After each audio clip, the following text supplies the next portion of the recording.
আসসালামু আলাইকুম। ওসমান হাদি ভাই বলছিলেন জান দেব জুলাই দেব না, কিন্তু জানটা দিয়ে দিছে, আমরা জুলাইটা বিক্রি করে দিছি।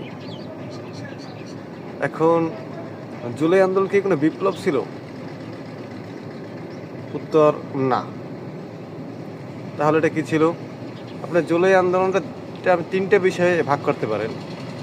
যে আপনি কোনো একটা মুভমেন্ট নিয়ে একটা সরকার ধাক্কা দিয়ে পতন করে দিলেন, এটাকে ওই কইচিহারে আপনি বসলেন, এইটা হচ্ছে সরকার পতন।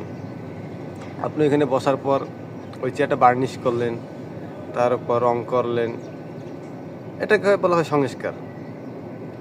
বিপ্লব কি?